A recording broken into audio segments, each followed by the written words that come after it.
नमस्कार। मैं हूं विमल चुन्नी और आप हैं इस वक्त बिहार व्यू यूट्यूब चैनल पे।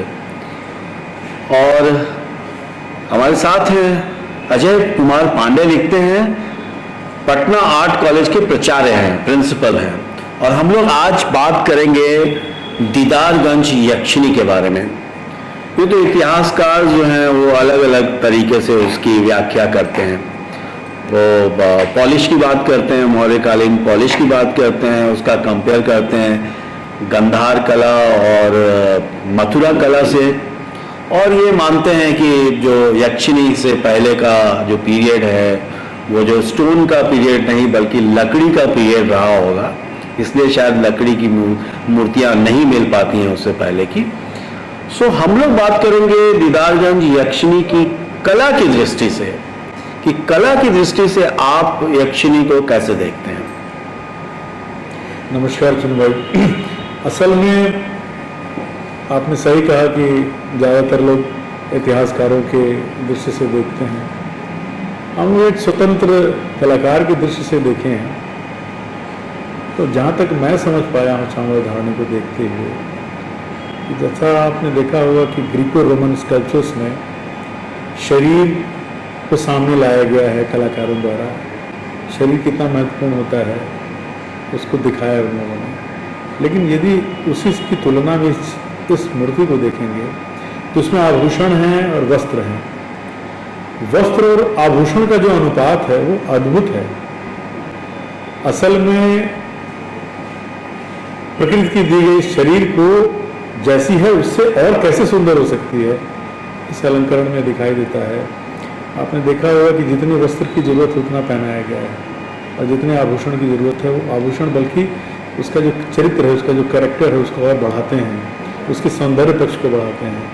आपने करधनी उसके कमर में देखा होगा, उसके पैर में पाजेब देखा होगा, मोटे मोटे हैं, बड़े बड़े हैं।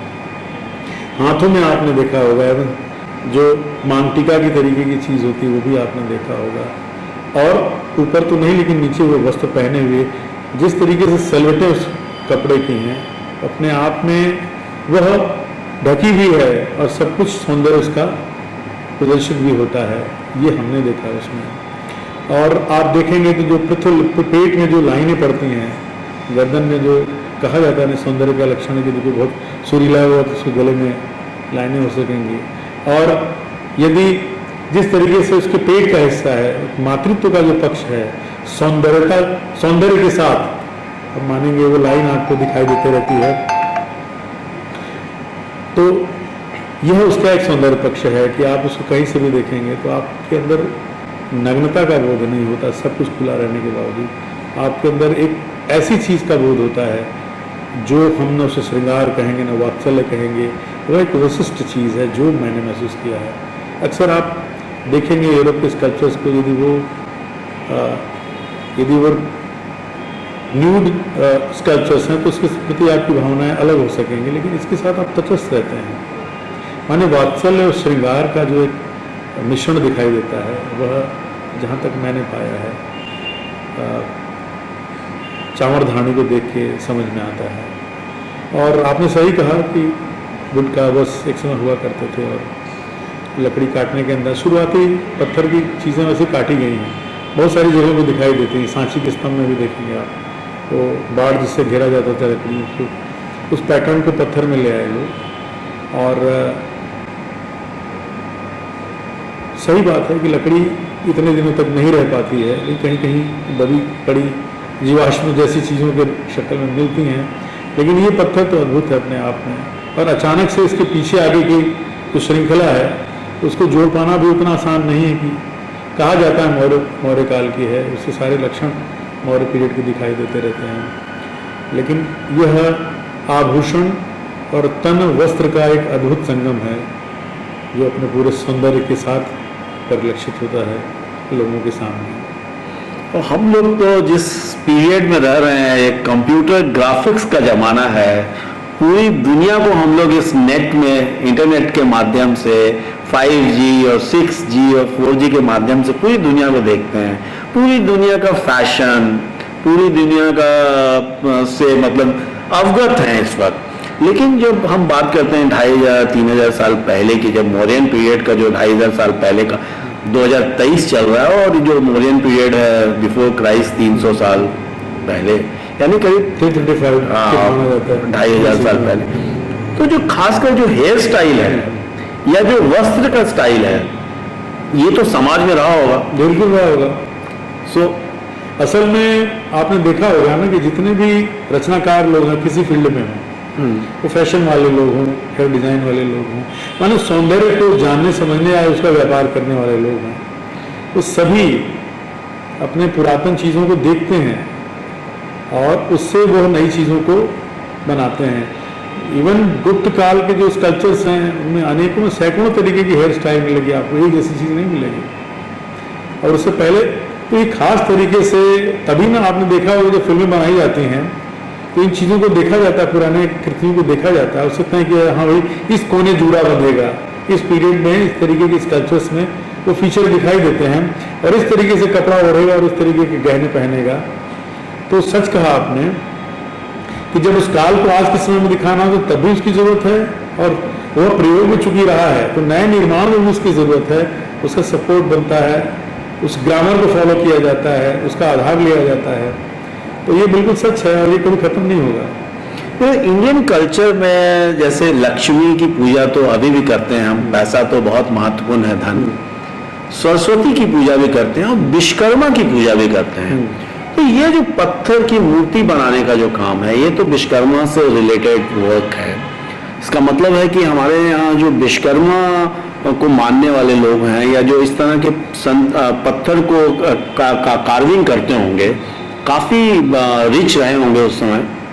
असल में यदि उस समय की बात करेंगे तो देखा जाए तो स्वतंत्र रूप से जैसे आज कलाकार की अपनी एक व्यक्तिगत हैसियत होती है, उसका व्यक्तिगत नाम हुआ करता था, लेकिन एक समय एक समुदाय इसके लिए निर्धारित था। उस समुदाय के लोग काम करते थे, कभी सामूहिक रूप में और कभी अकेले। तो अब क्या है कि जैसे मान लीजिए कि कोई चीज़ बनानी हो तो उसका खानदानी पेशा है, वो काम करेगा। कारीगर की दृष्टि से ज़्यादा देखा जाता था उनको। वनस्पत आर्टिस्ट जो आज हम महत्व पाते हैं, उनका काम ही ये था कि भाई आपको ये रचना करना है, तलवार बनाना है, आप लोहार हैं तो ढलैया का काम आपको करना है, यदि आप बढ़ई हैं तो लकड़ी का काम करेंगे। तो रचना उसी में से कुछ लोग निकलते गए इस तरीके के, जो रचनाशील व्यक्ति हर जगह जहाँ उसको मौका मिलेगा वो अपनी रचनात्मकता को प्रस्तुत करेगा, प्रकट करेगा। तो असल में राजपोषित चीज़ें हुआ करती थी, समाज इस तरीके का बना होता था।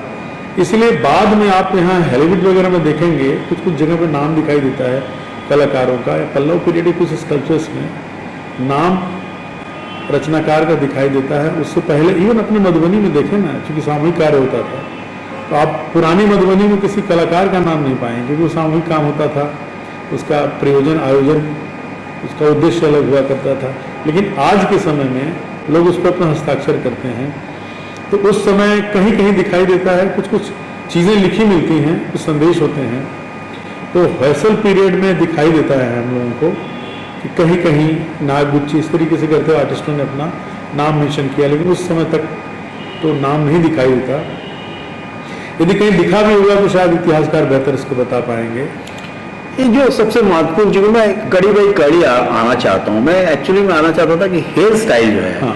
अगर हेयर स्टाइल ऐसा है तो हजाम रहे होंगे उस समय, हेयर ड्रेसर रहे होंगे वहाँ पे उस काल में भी, और बाद के काल मतलब अब तक देखते हैं कि जो भी शादी विवाह वगैरह वगैरह जो भी काम होता है उसमें देखते हैं कि ब्राह्मण और जो नाऊ जो होता है, पंडित जो होता है, वो मंडप तक अपना काम करता है। इसका मतलब है कि जो ये हजाम जो है ये सोसाइटी में बहुत अपना एक अच्छा खासा जगह थी, उनकी जगह थी। आप यही और पीछे हम चले जाते हैं, इंडस वैली में आपने जो पुजारी की मूर्ति देखी है, वो करीने से उसकी दाढ़ी जो आजकल चलन में, बल्कि उस तरीके की दाढ़ी आपने देखा होगा कि बहुत क्लीन तरीके से उसको कट किया गया और अच्छे से उसको डिजाइन किया गया। हेयर ड्रेसर तो नहीं, लेकिन हाँ घर में जरूर, जैसे आपके अपने ही समाज में घर की महिलाएं में कुछ लोग ऐसे होते हैं जो घर की ही औरतें चोटी करने में उस्ताद होती है, बहुत सुंदर उनकी बनाई चोटी होती है। तो ये हम मान के चल सकते हैं हेयर ड्रेसर जैसा तो नहीं रहा होगा, लेकिन हाँ यदि श्रृंगार करने वाली जो है परिचारिकाएं जरूर रहा करती होंगी, जिनको यह पता होता होगा कि हम इस बाल को किस तरह से ठीक रख सकते हैं या किस तरह संवार सकते हैं। बड़े लोगों के साथ तो जरूर आएगा, सामान्य व्यक्ति तो भाई ठीक है, घर परिवार के लोग ही एक दूसरे की बाल संवार देते होंगे, लेकिन विशिष्ट व्यक्तियों के लिए जो लोग नियुक्त किए गए थे, परिचारिकाएँ या जो भी उनकी सेवादारी में लगे हुए लोग होते हैं, तो विशेष चीज़ें जरूर सबकी अपनी अपनी क्लास होती थी, ये माना जा सकता है कि वो करते होंगे और उसके लिए उनकी हौसला अफजाई भी होती होगी, तभी उसमें इतना विस्तार है, इतनी वैरायटी है। तो हम लोग दोनों आदमी इस वक्त पाटलिपुत्रा की धरती पर रह रहे हैं और ये पाटलिपुत्रा जो है मौर्यन पीरियड में कैपिटल रहा होगा, और जब इस मूर्ति को देखते हैं और उसके हेयर स्टाइल को, कपड़े को, कला को, सब कुछ को देखते हैं, इसके पॉलिश को जब देखते हैं तो कभी ऐसा महसूस होता है कि वी शुड बी प्राउड कि हमसे भी ज़्यादा एडवांस रहे होंगे उस समय, उस टाइम के लोग। समय इस तरीके का होता है, कुछ चीज़ें पीछे बहुत अच्छी होती हैं, कुछ समय आगे आने के बाद अच्छी होती हैं। समय कुछ न कुछ अच्छी चीज़ों को मजबूर करता है कि आप इतिहास में जाकर उन चीज़ों को देखें। और बात सच है कि भाई इतनी आधुनिकता आने के बाद, इतनी टेक्नोलॉजी आने के बाद भी किसी ने इस तरह से अलग से कोई प्रयत्न नहीं किया। कुछ लोगों ने इसके रेफरेंसेस लिए हैं काम बनाने में, लेकिन उस जैसा बनाने की चीज़ नहीं सोच पाए हैं। इसकी बड़ी कृतियाँ बनी हैं, लोगों ने प्रतिकृतियाँ बहुत बनाई गई हैं इसकी, लेकिन हाँ ये है कि इसका स्थान जो है वो, और कुछ विशेष चीज़ों के लिए हम, मैंने बताया ना, भूतकाल को हम लोग कुछ विशेष चीज़ों के लिए याद करते हैं और आगे तमाम संभावनाएं होती हैं, इसका विश्वास रहता है। तो आज की वार्तालाप जो है पाटलिपुत्रा की यक्षिणी के ऊपर थी और हम चाहेंगे कि अब थोड़ा लंबा हो गया है, तो अंत कैसे करेंगे इस वार्तालाप को? वार्तालाप का अंत हम यूँ कर सकते हैं कि हम अपने भूतकाल पे गौरव तो कर सकते हैं, लेकिन हम भूतकाल में जीने का स्वभाव न बनाएं, यह संदेश रहेगा। और ये सौंदर्य की प्रकृति के साथ न जाने किन किन चीज़ों का संदेश देती है और हमारे राज्य का प्रतिनिधित्व भी करती है, ये सारी महत्वपूर्ण चीज़ें इसके साथ जुड़ी हैं। उस भावना से इन चीज़ों को देखने लायक है। Thank you very much sir. Thank you.